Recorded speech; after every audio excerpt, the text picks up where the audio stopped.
Most men have hugged a woman and made her like them less in that exact moment. Not because they did something wrong, not because they said something awkward, but because of how they hugged her. And the strangest part, they had no idea. They walked away thinking it went fine. She walked away feeling something had shifted, something she couldn't fully name, but the warmth she'd been building toward this man had quietly cooled. There's a version of this happening constantly in first dates, in reunions, in those small, unguarded moments where physical connection either builds something or silently erodes it. And here's what nobody's telling you. The hug itself isn't the problem. The psychology behind how you approach it, that's where most men lose ground without ever realizing it. Today, I want to talk about that, not in the surface level way you've probably heard before.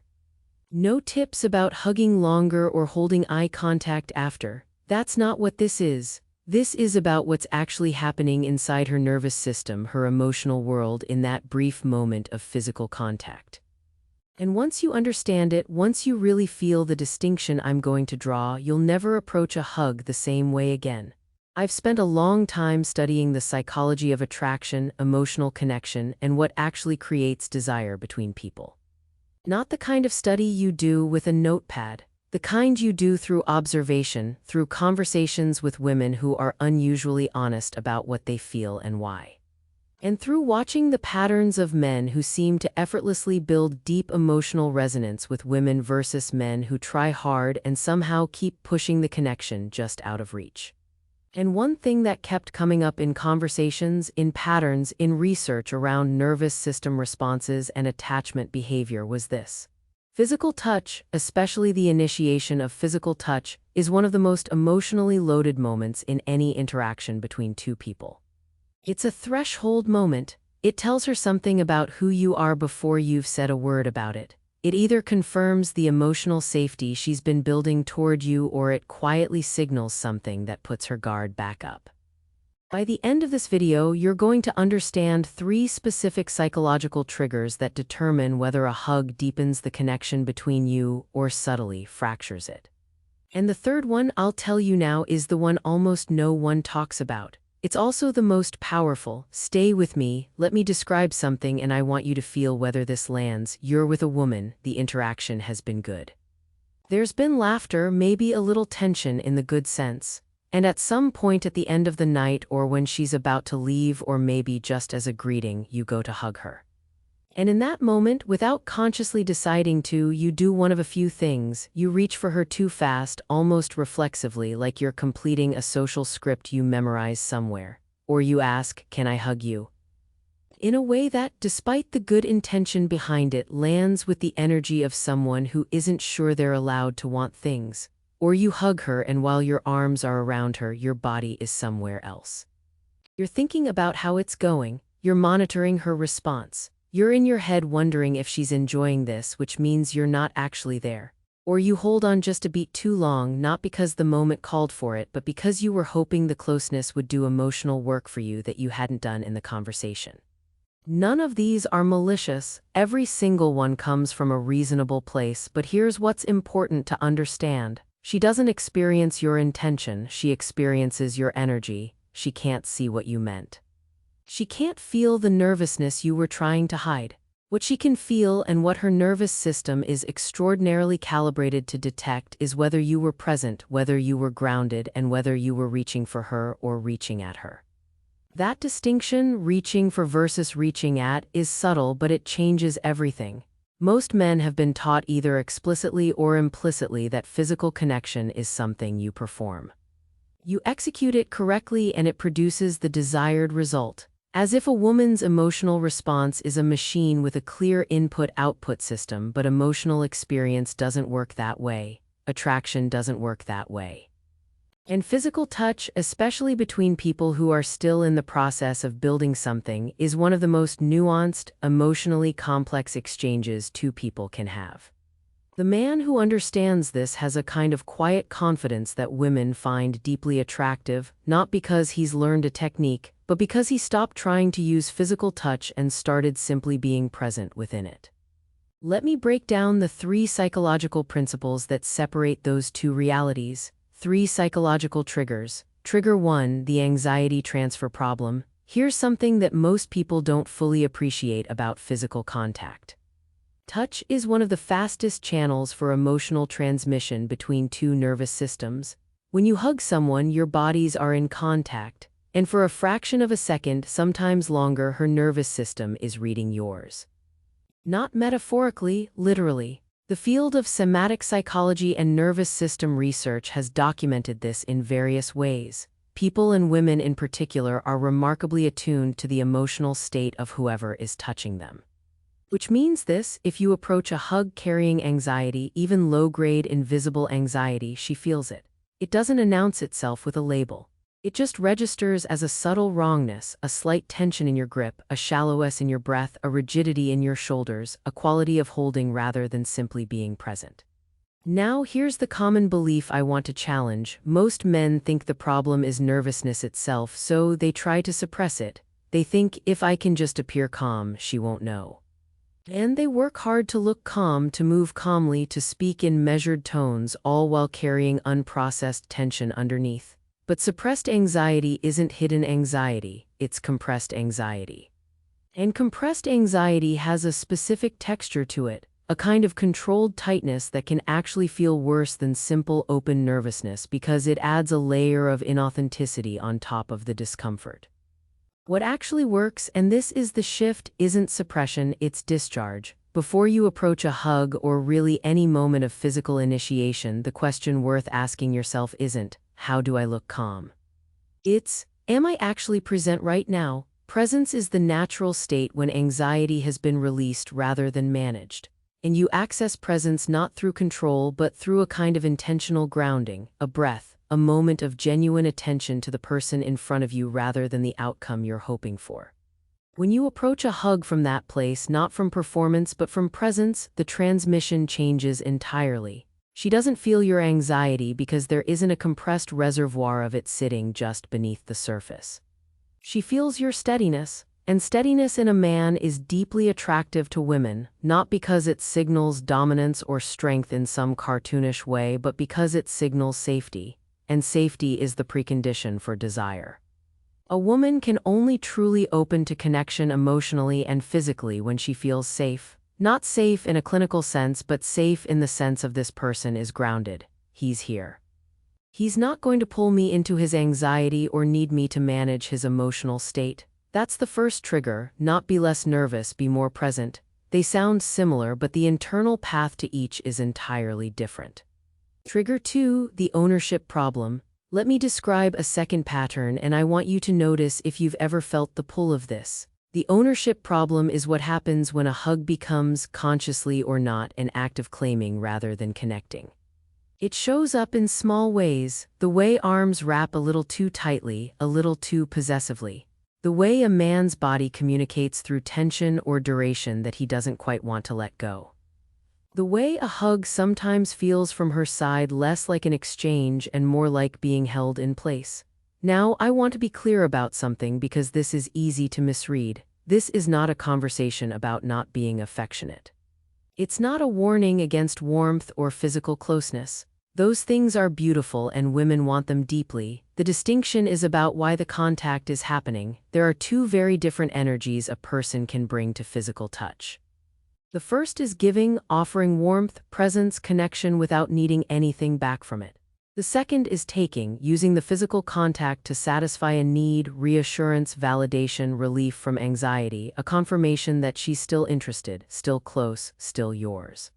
Women can feel the difference, not always consciously. She might not be able to articulate it in the moment, but her nervous system reads it. And the feeling of being held by someone who needs something from the holding is subtly uncomfortable.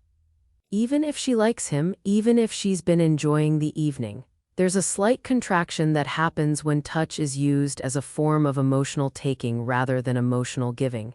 Here's the belief I want to challenge with this trigger.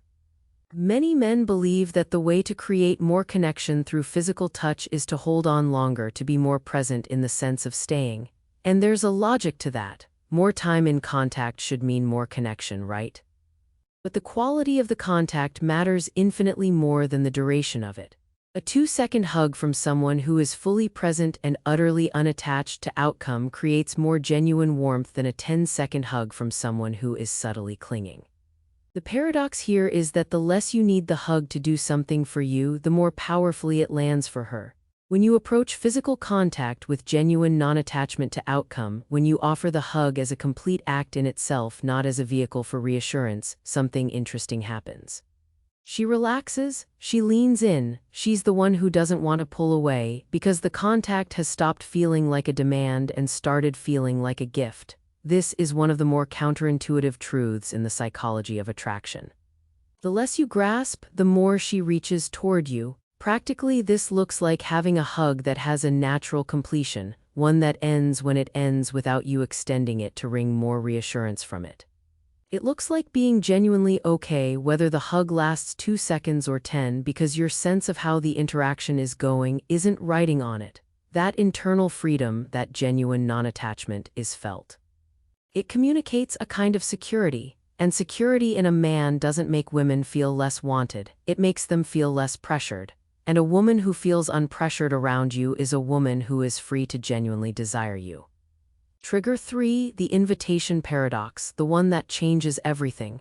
This is the one I mentioned at the beginning, the one that most men never hear, never think about, and yet once you understand it, you'll see it everywhere.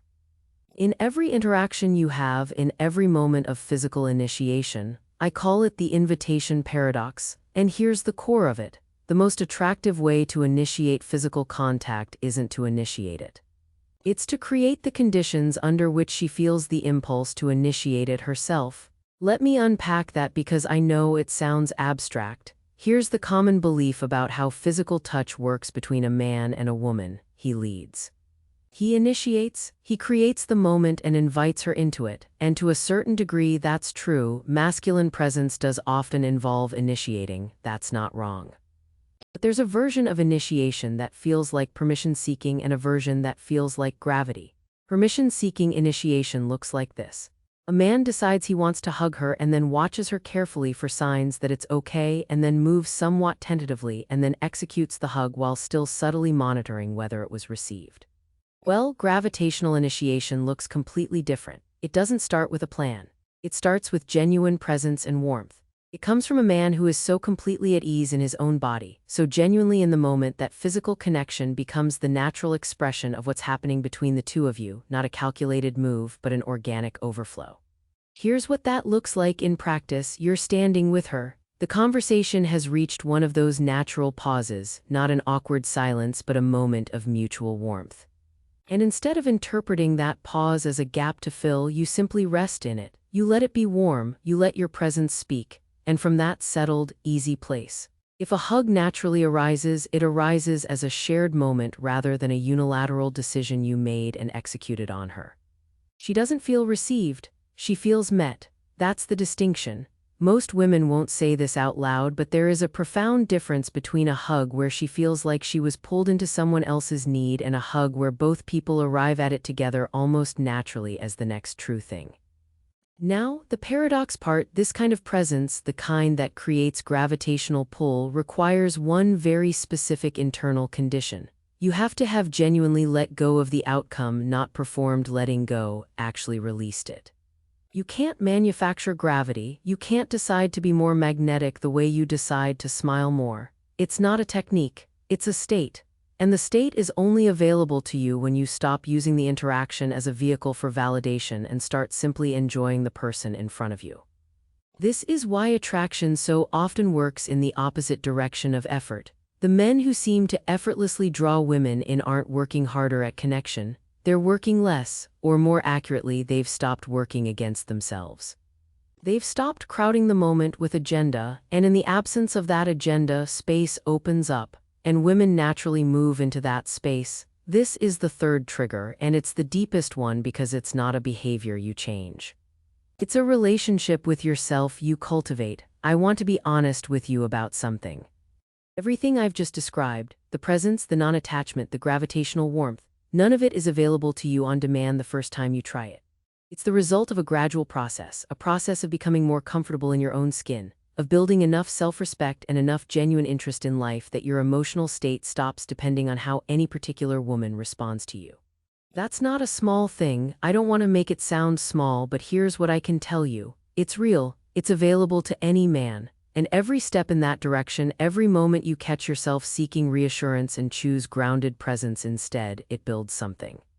It builds a man that women genuinely feel safe around. Not safe as in unthreatening, safe as in trustworthy at the level of her nervous system, and that kind of trust is what opens doors that charm and technique never can.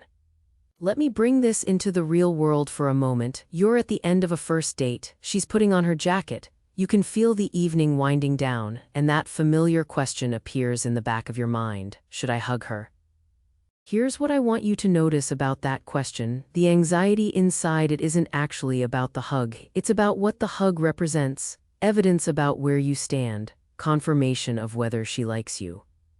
A small permission slip that tells you the evening went well. And when the hug becomes a data point you're trying to collect rather than a moment of genuine warmth, she feels that, not the strategy, just the energy underneath it.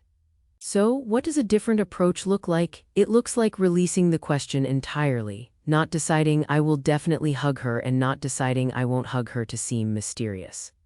Just genuinely dropping the agenda and being present with her in that closing moment. Maybe you make a warm comment about something specific she said that stuck with you. Maybe you hold eye contact for a beat longer than usual without filling it with words. Maybe you simply stand with her in the easy warmth of a good evening. And from that place, from that actual presence, if the moment calls for a hug, it'll be obvious and it will happen naturally. And it'll feel to her completely different from a hug that was executed according to a plan. That's the real-world application. Not a script, not a move, just an ongoing practice of dropping the agenda and being where you are. There's also something worth saying about what you do inside the hug. Men often think about hugs as physical logistics. Where do the arms go? How long to hold? When to release? And look, basic physical coordination matters, but the real action is internal. Inside a hug, the most attractive thing you can do is simply be there, not planning what comes next, not monitoring her response, not thinking about how you seem. Just genuinely present, maybe briefly noticing her presence, the warmth of the contact, the fact that this person is real and here, and that's worth something. That quality of attention, unhurried, unpressured, simply there is one of the rarest things a person can offer another human being. And it's felt immediately. One more thing about the question, can I hug you? I know there's been a lot of conversation about this, whether to ask permission, whether it signals weakness or respect. And my honest perspective is it's not about whether you ask or don't ask, it's about the energy of how you ask. Can I hug you? Said from a place of genuine warmth and ease, almost lightly with a small smile, that can be beautiful. It can feel charming and warm and present. Can I hug you? Said with a kind of tense, slightly pleading energy, eyes searching her face for reassurance. That feels entirely different and lands very differently. The words are identical. The internal state couldn't be more different. This is the through line of everything I've said today. It's never really about the action, it's always about who you're being as you take it.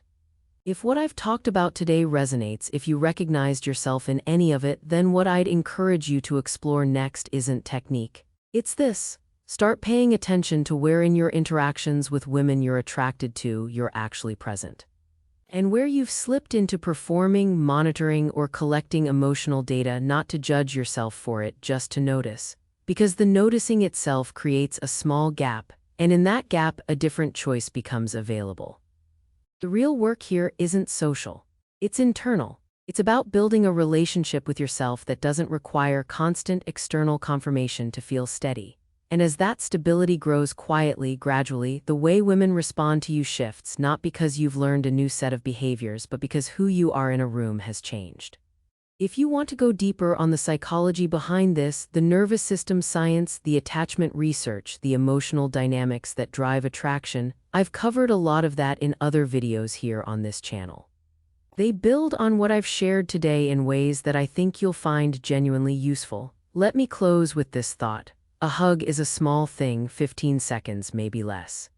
Easy to overlook, easy to treat as just a social formality you complete before moving on to the parts of the interaction that actually matter. But I'd argue those 15 seconds carry more information than most of the conversation that surrounds them. Because physical touch is one of the few places where the mask comes off, where you can't really script your way through it. Where who you actually are, how grounded, how present, how free from need, comes through with a kind of clarity that words can't match. And that's the invitation I want to leave you with, not do this instead of that. Not a corrected technique, but a deeper question. Who are you when no one's performing? Because that person, the one beneath the self-monitoring, beneath the strategy, beneath the anxiety about outcomes, that's the person she's actually trying to connect with. And when he shows up fully in something as simple as a hug, she feels it, she remembers it, and she keeps thinking about it long after the evening is over. That's the psychology, that's the truth underneath all the surface advice. And it was never really about the hug. If this gave you something to think about, I genuinely appreciate you subscribing. Not for the numbers, but because this kind of conversation is rare and I want to keep having it with people who are actually interested in doing the real work. Drop a comment below, tell me, where do you feel most present with someone you're attracted to, and where does the monitoring creep in? I read everyone. See you in the next one.